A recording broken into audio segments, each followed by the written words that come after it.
Hello, everyone, and welcome. I'm Martin Andrews, Communications Director at inquirED. Welcome to the second webinar in our Searching for Social Studies series, our district spotlight on Denver Public Schools.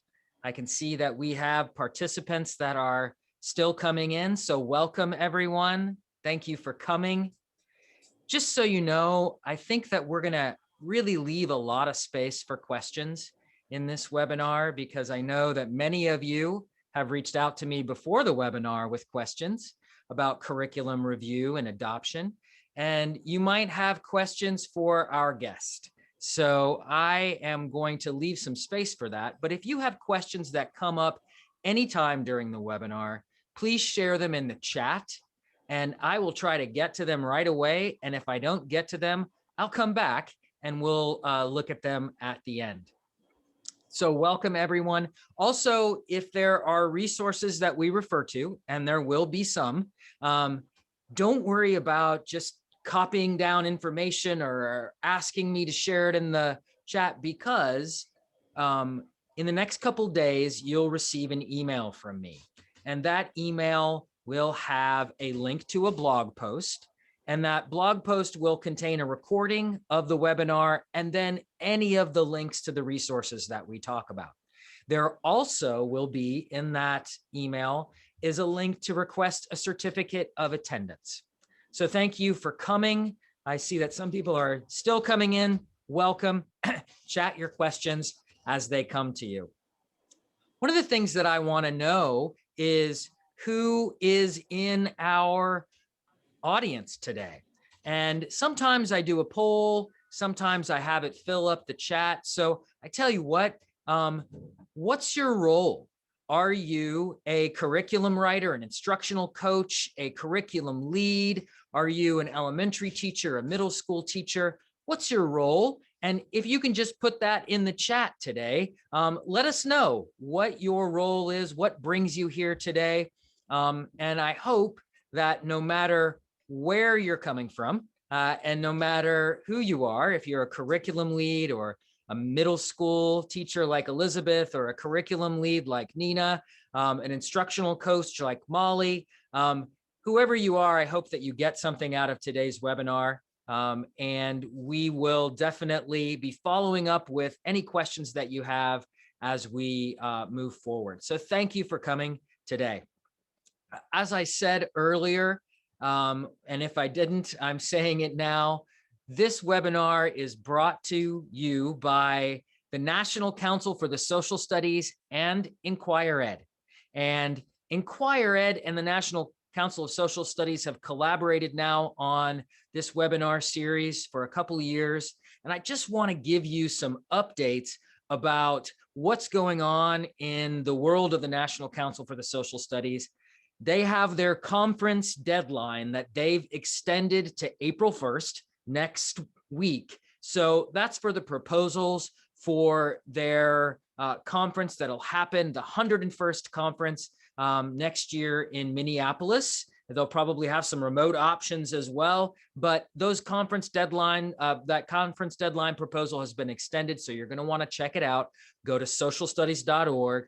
Also, in addition to this webinar, they have so many different professional learning opportunities for you. One of the ones that I was kind of excited about was the Creating a Virtual Field Trip and Connecting Students to Place webinar that's going to be happening on March 25th. Go ahead and check that out on socialstudies.org as well. It's also this webinar series is also brought to you by inquirED.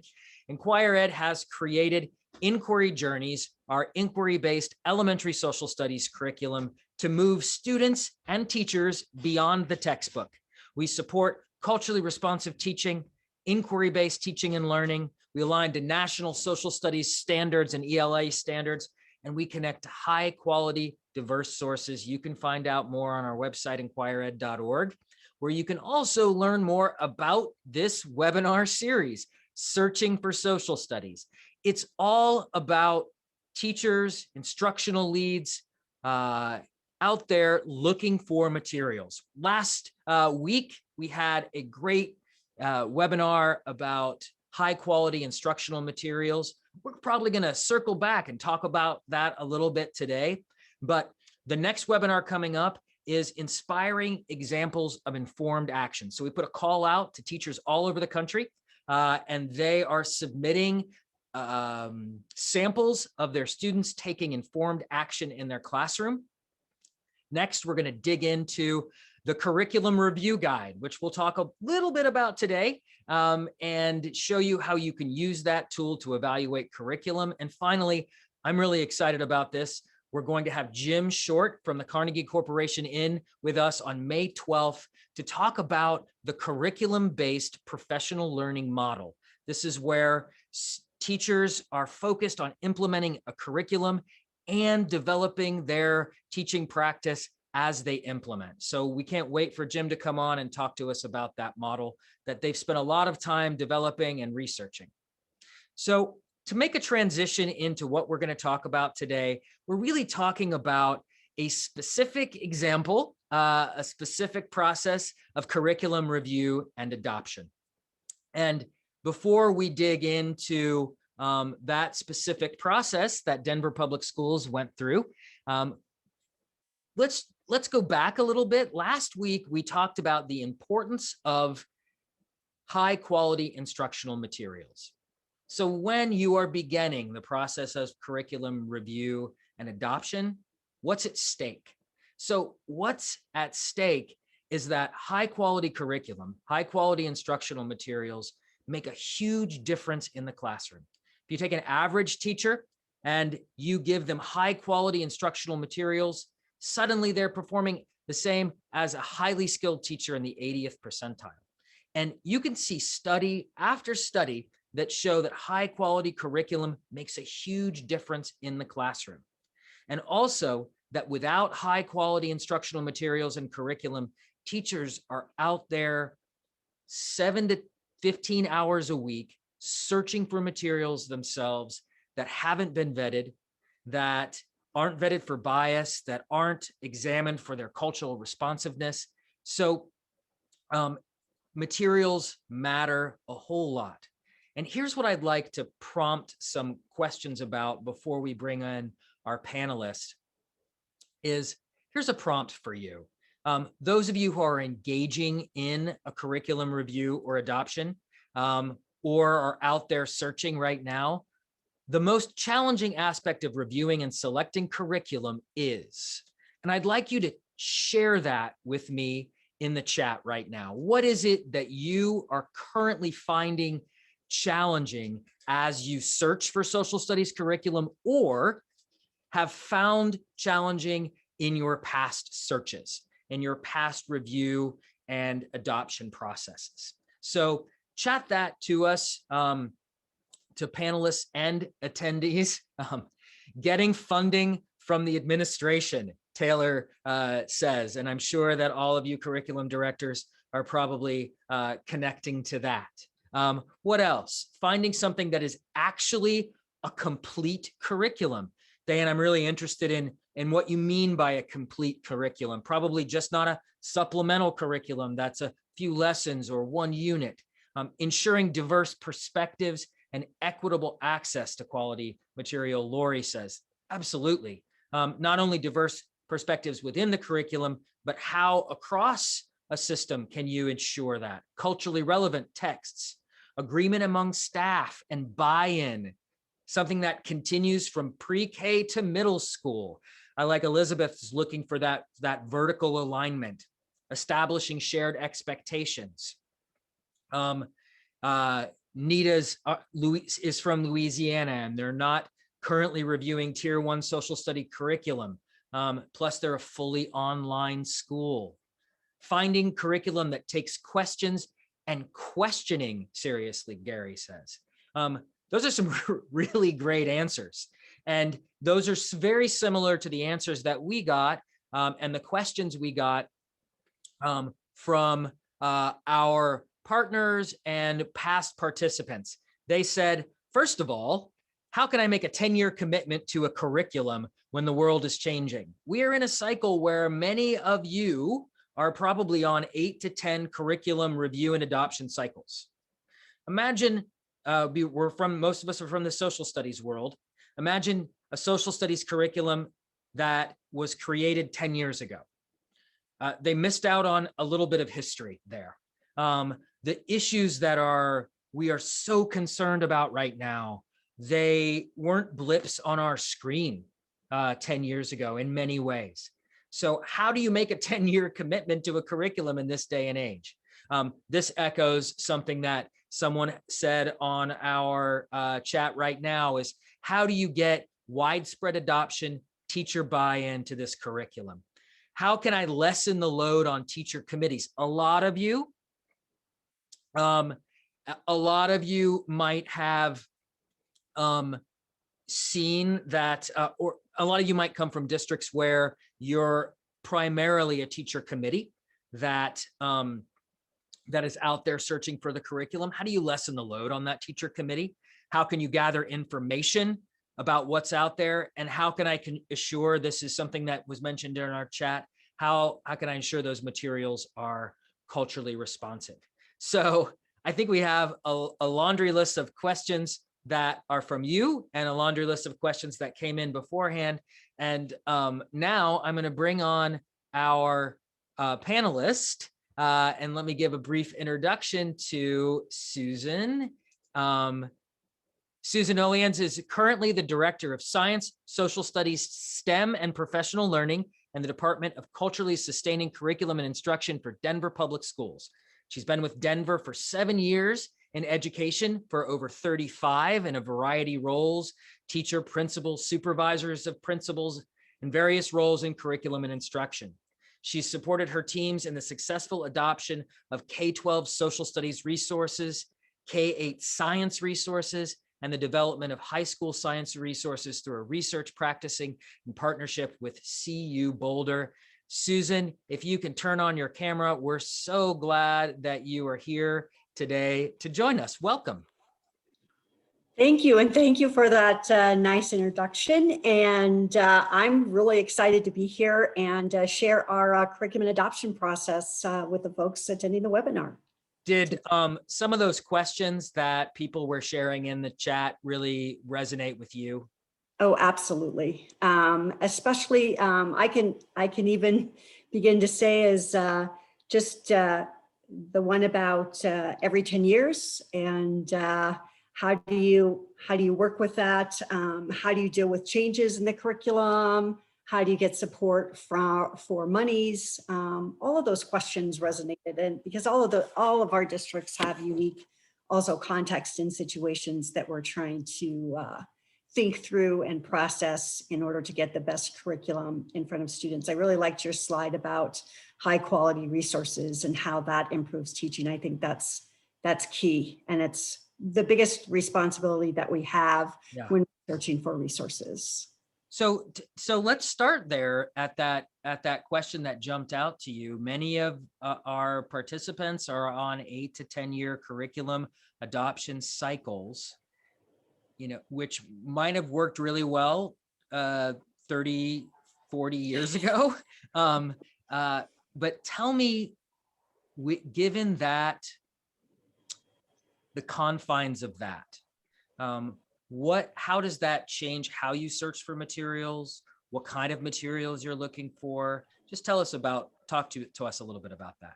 Yeah, well, and I'll tell you that before we went through this curriculum adoption, our curriculum was 14 years old.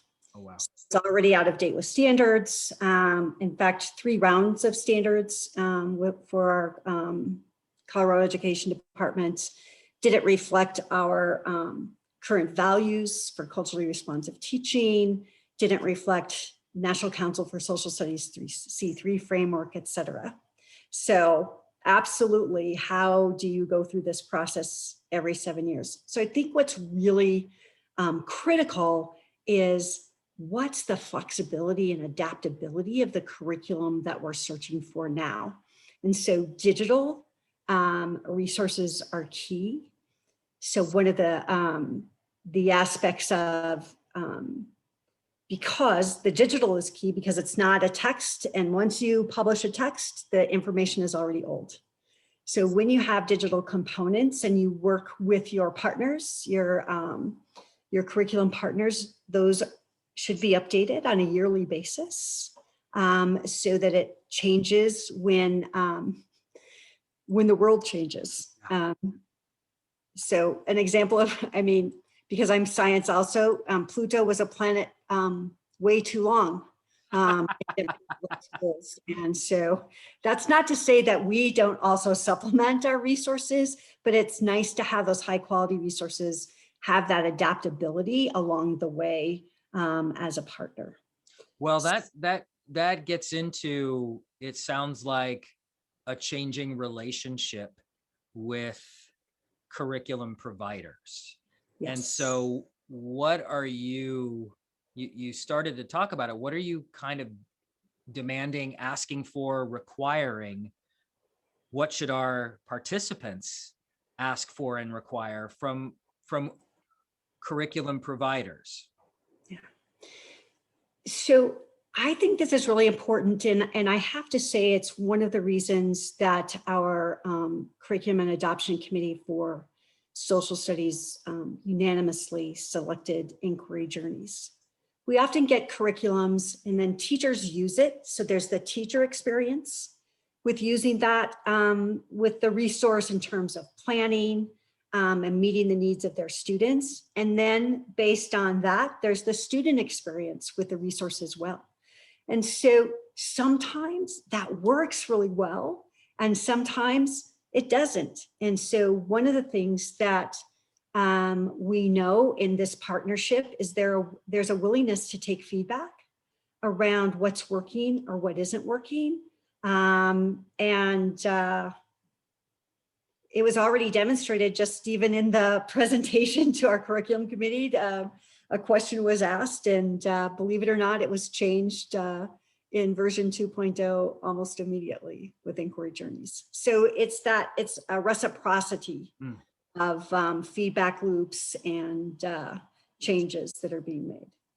Yeah, that's a big shift. Yeah, to ask for that relationship, right? It moves from the relationship of a vendor or a seller to a partner. Well, and traditionally in the past, because I've done this for a long time, you're sold your text or your resources, and the relationship sometimes discontinues, right? See you in 7 years kind of thing. Yeah. Yeah. So when you set out, so you talked about the most recent adoption that you did was for elementary social studies. Mm-hmm.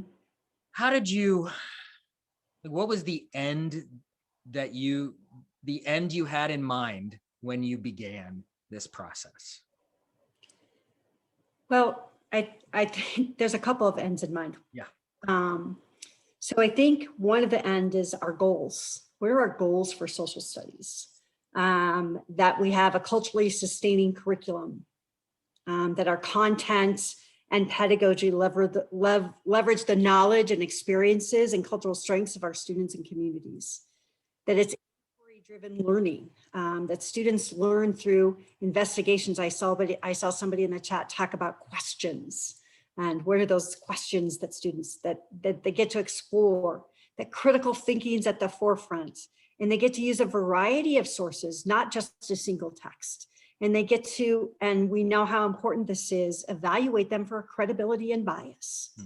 That literacy happens through social studies. It's, and you talked about aligning to English language arts standards as well, that they develop their disciplinary literacy skills by looking at a wide range of narratives in history, geography, understanding relationships between humans, all of the economic thinking, all of the standards. And then I think key, especially in today's world, is civic engagement, and how do all of the things that we work with students and develop the skills and habits and dispositions that enable them to take informed action that influences our world.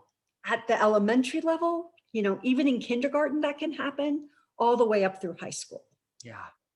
Those habits are formed very early, you know, and the habit of questioning, the habit of evaluating sources, and of knowing that you have agency, that what you're learning can have an impact on the world.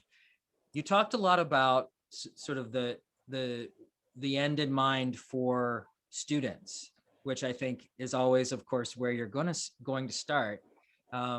But clearly, with all the experiences you've had, you also know that the key to those experiences are the individual classroom teacher. So what are you looking for when you're setting out for, I think we had something in the chat that said, looking for a complete curriculum, looking for curriculum that actually supports the teacher.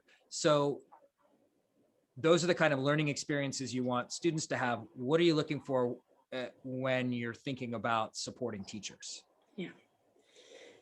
So a couple of things, and one of the other things that we look for is what's our relationship with professional learning? So not only the resources, but the professional learning, and how will we support our teachers in implementing the curriculum, and that the curriculum supports the shifts called for by the C3 framework. It's different to be facilitate inquiry learning.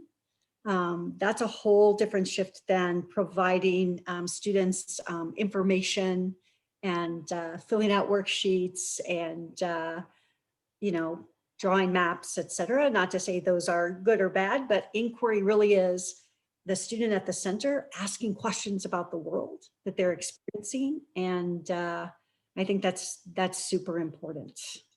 And that helps support the shift of the old adage of sage on the stage versus a facilitator of actual learning and questioning. Yeah.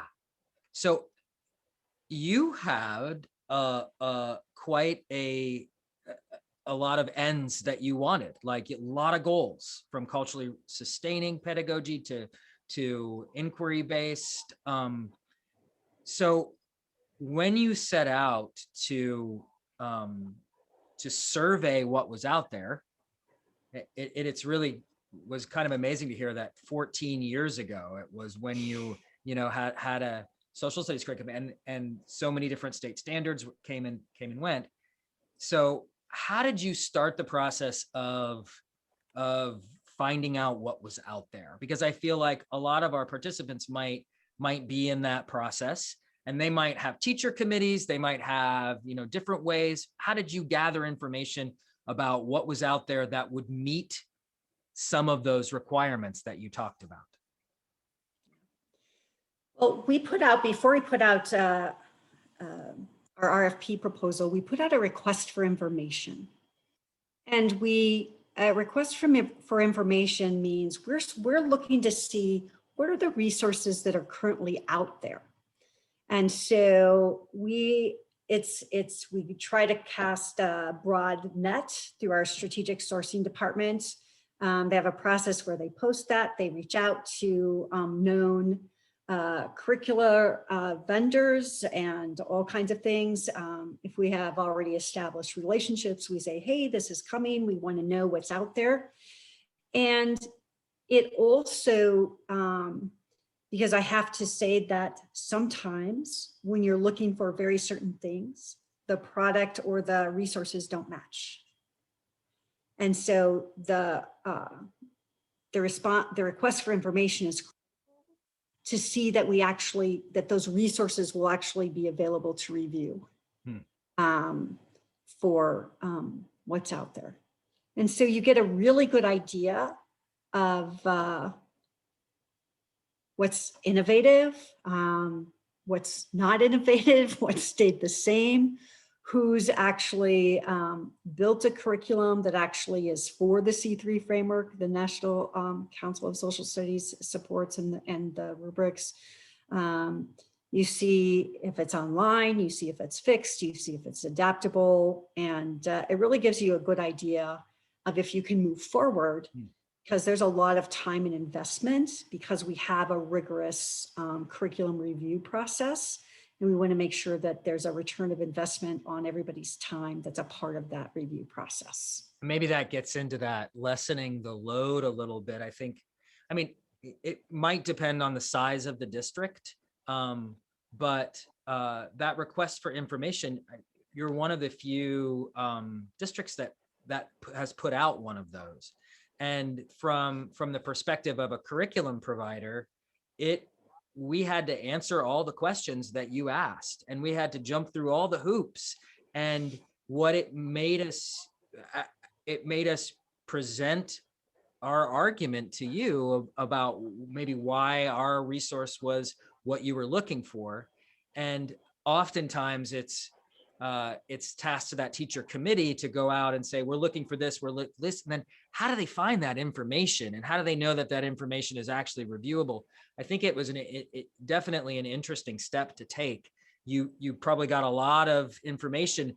What was the next step once you got all that in reviewing it?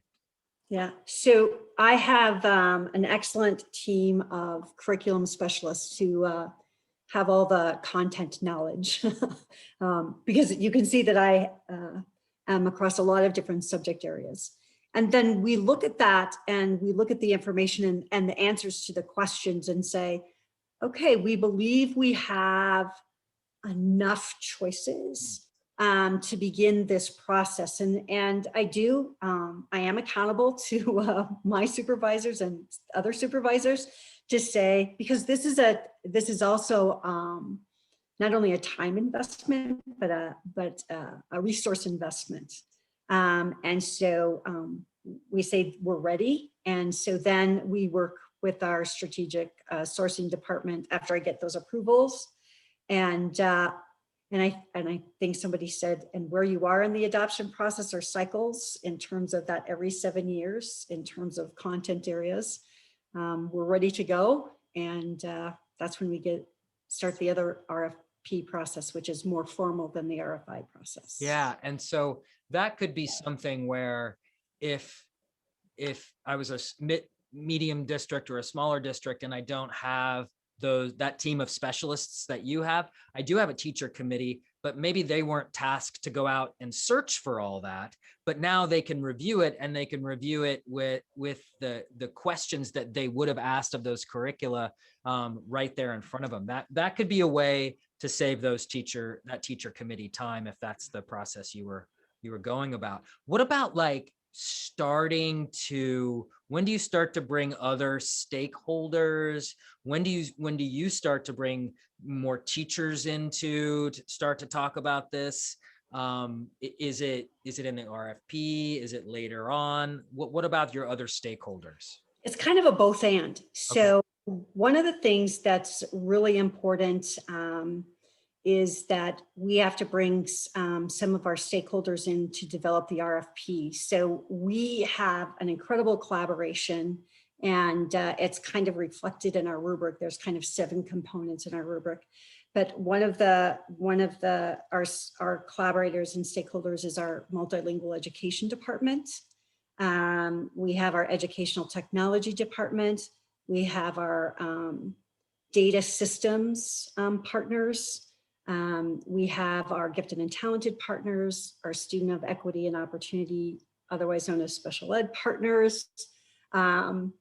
We have legal partners because we have legal requirements that we have to meet.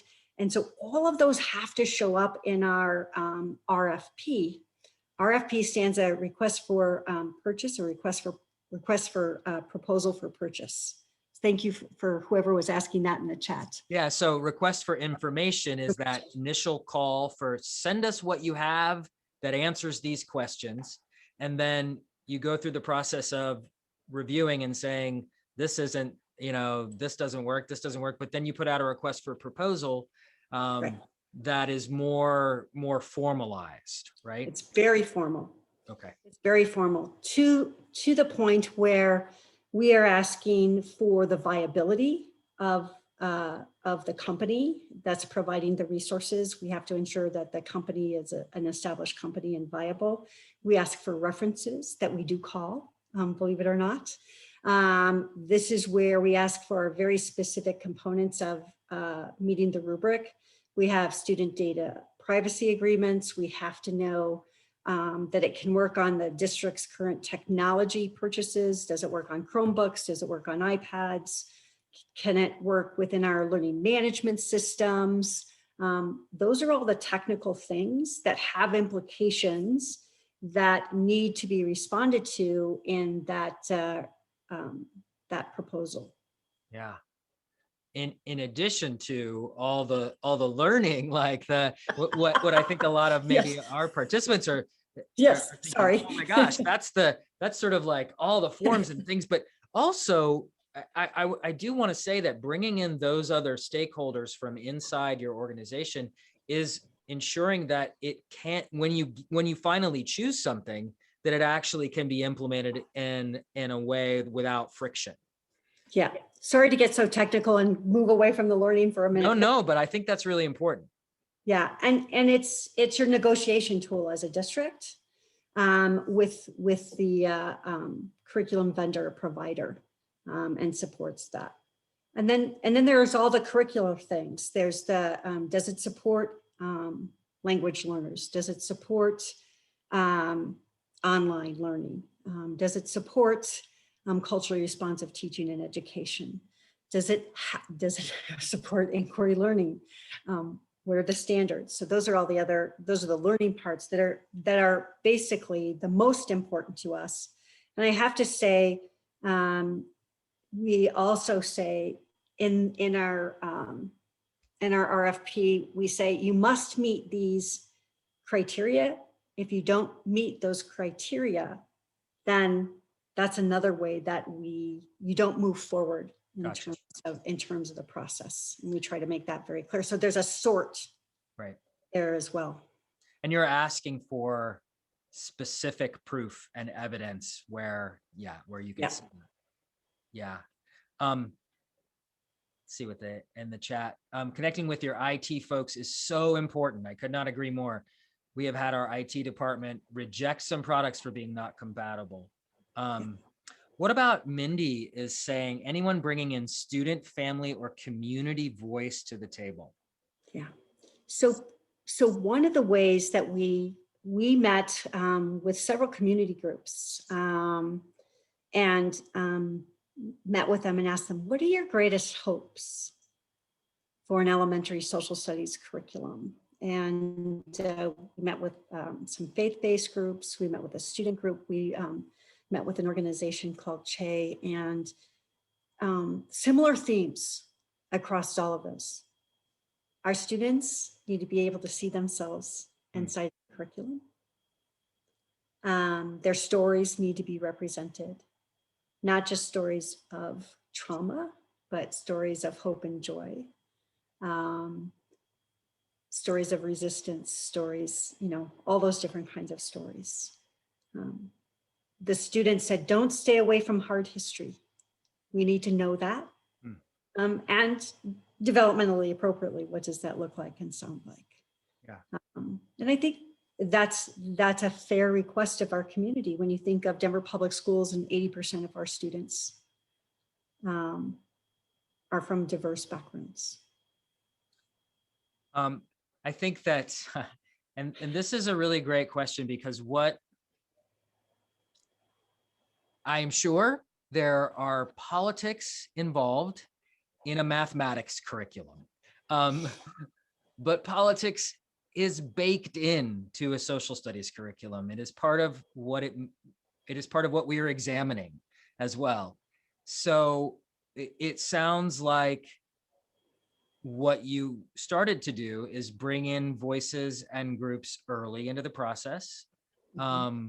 What other advice would you have about special interest groups or the politics that might be involved in a process of implementing, selecting a social studies curriculum? That's a really good question. That wasn't on our list, and it's a hard one. It wasn't our list. Well, let me say that one of the things that supports us is, what are the social studies standards?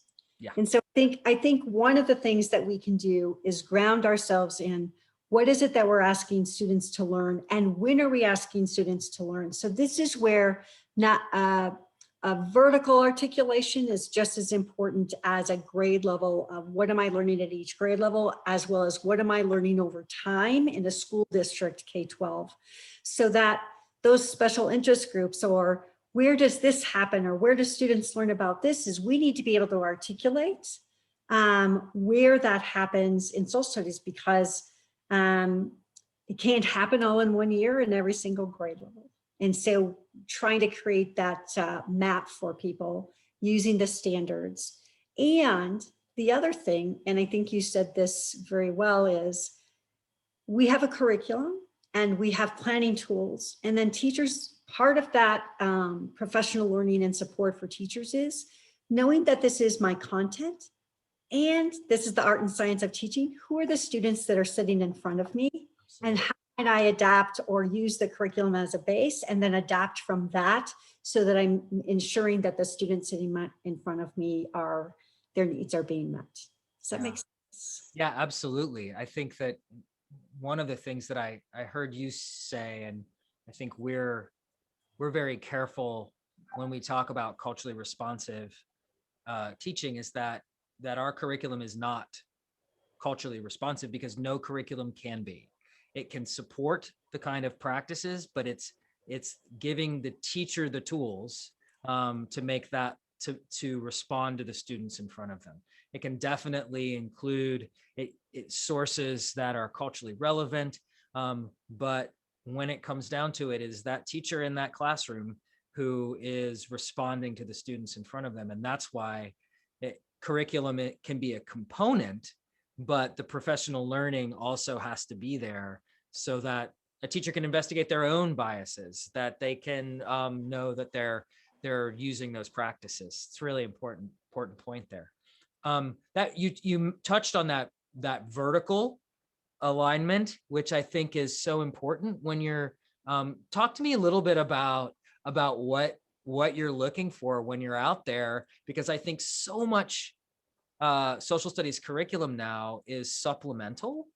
What are you looking for in a comprehensive kind of curriculum when you're out there, like many of our participants probably are? Wow.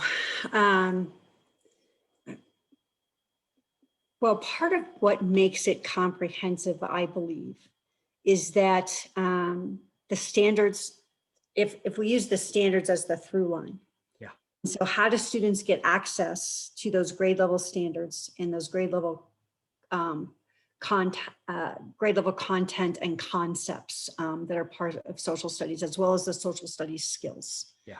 So how does inquiry build from year to year? How do those social studies skills build from year to year? And how do the topics relate or move from one grade level to the next?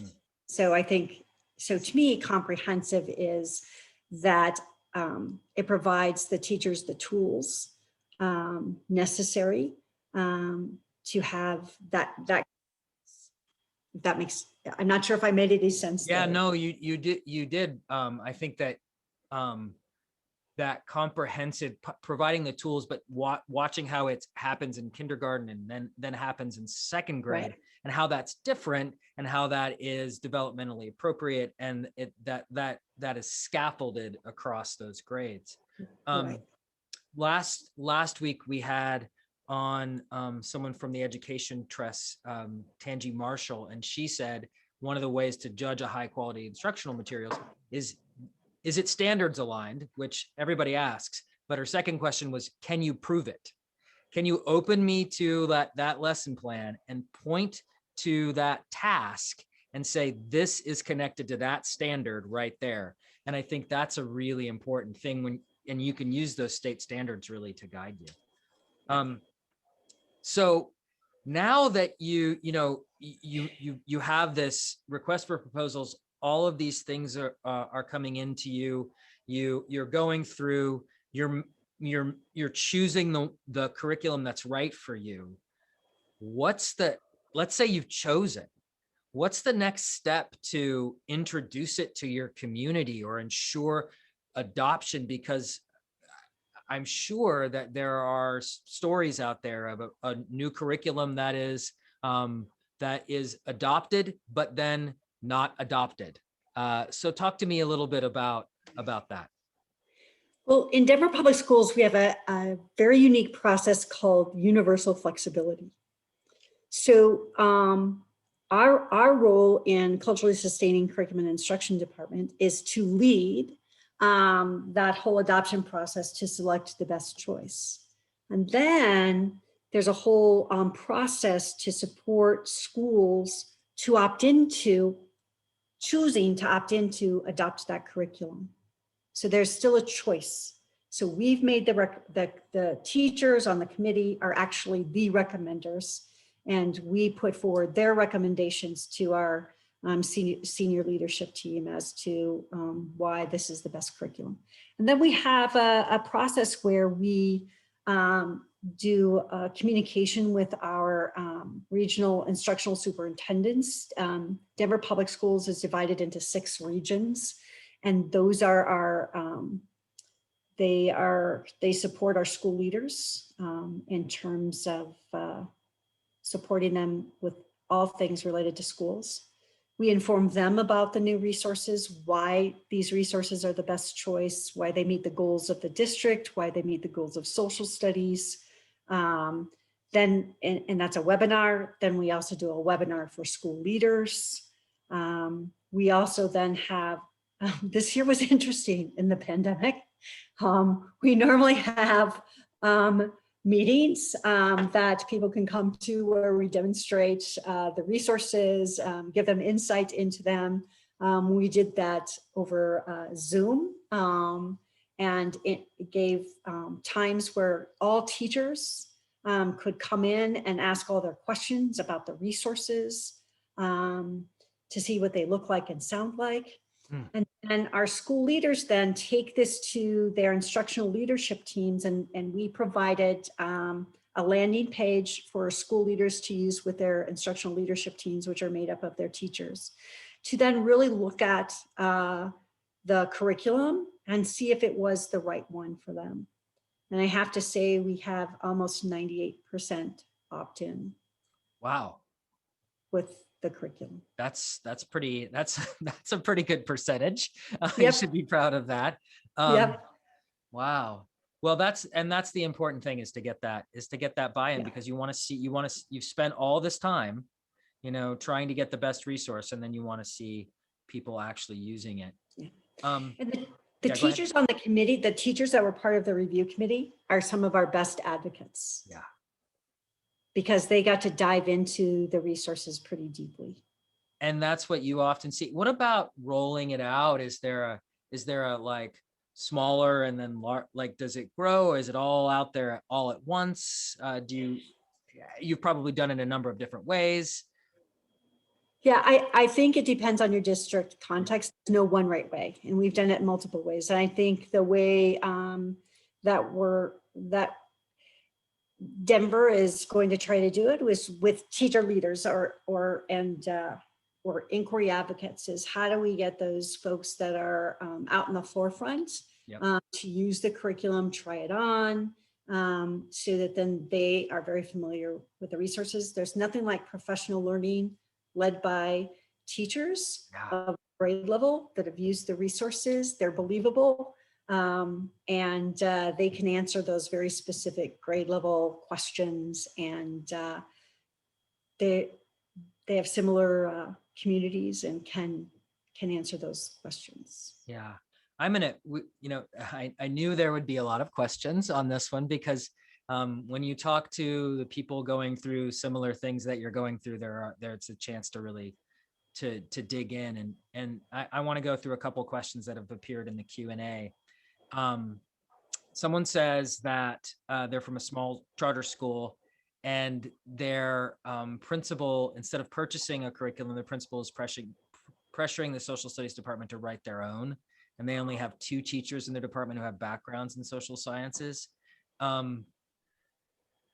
what are the challenges of writing your own curriculum? That's where we'll start. What are the real challenges there, from your experience of when you ask teachers to write the curriculum?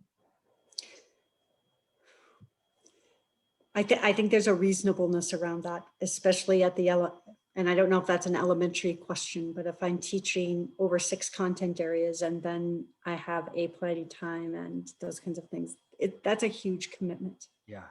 And if you think of everything that the comprehensive curriculum needs to do, Yes.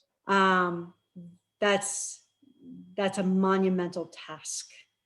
In terms of being standards aligned, culturally responsive, inquiry based, has a civic action component, include, that's huge. Yeah.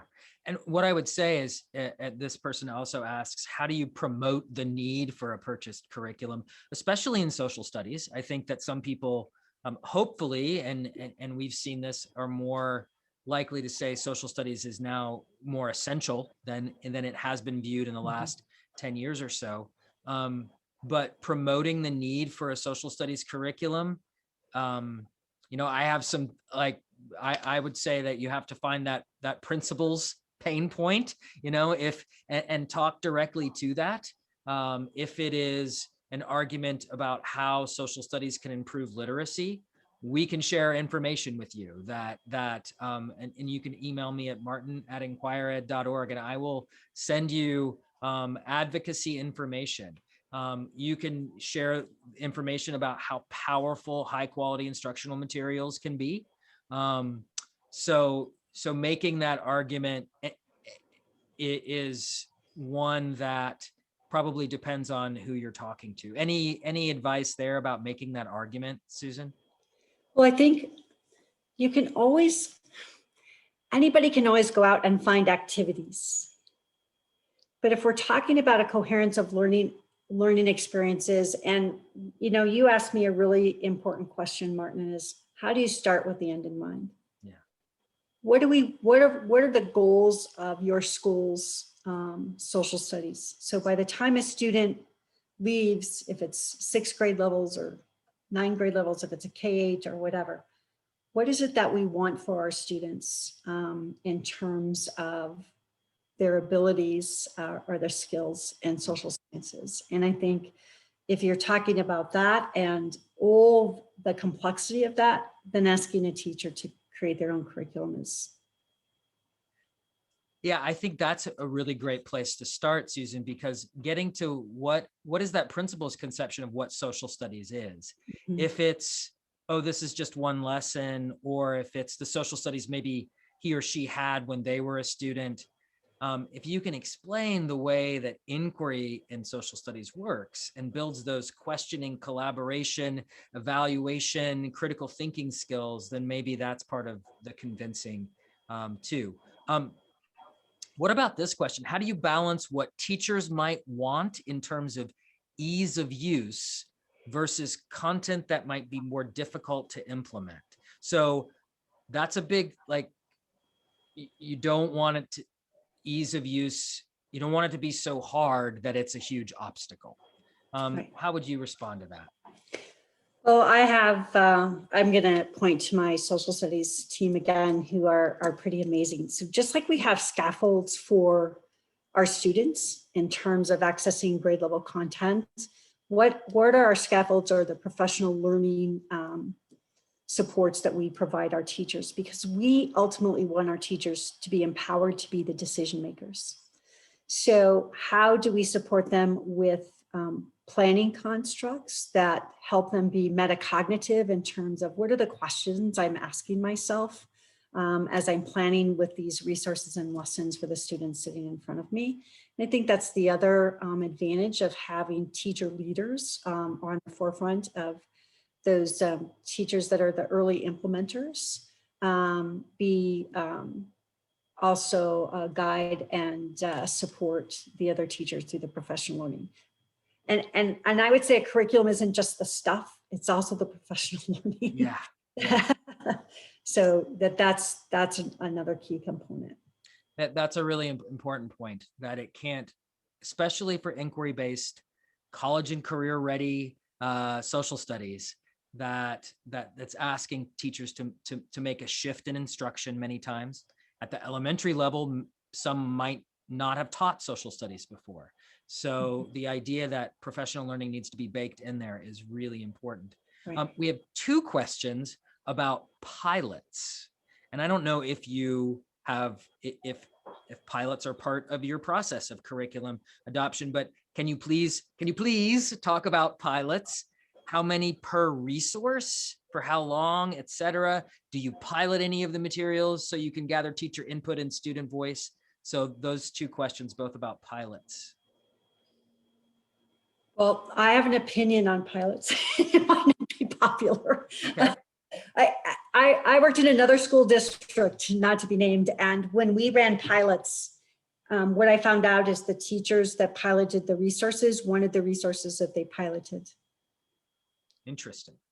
So I think you have to, I think you have to think through what it is that you're piloting and what are the questions that you're trying to answer through the piloting. And I think some resources are worth looking at and seeing if they work or not. I'm not totally against piloting. I think sometimes it's a matter of, gosh, there's no perfect resource, right? And so oftentimes we have to add to and create a suite of resources. So I think it's the questions that you're trying to answer, whether you want to do a pilot or not. And depending on the size of your district, it could be very successful for your district. Yeah, that's an interesting. I've had very positive experiences. Yeah, I mean, I think that what I heard in there too is be very selective. You know, if you're really trying to decide between 2 or 3 resources, that pilot might be a good choice. But also know that there is this,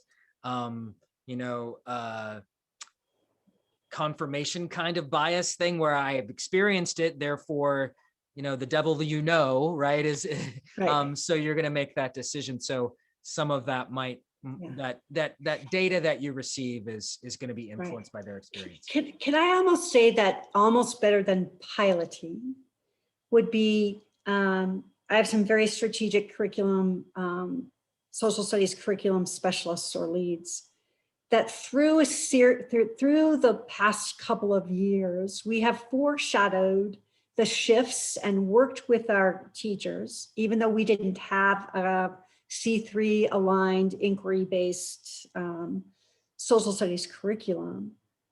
We worked to provide that professional learning so that when they were also part of the review committee, that's what they were looking for as well. Right. And we had what we call professional development units, where teachers got to engage in inquiry-based units, almost better than a pilot. Here's what it could look like and sound like, and so smaller bites of what those shifts might use. Does that make sense? Gotcha. Jennifer says, I often use the word pilot with a program we've selected already.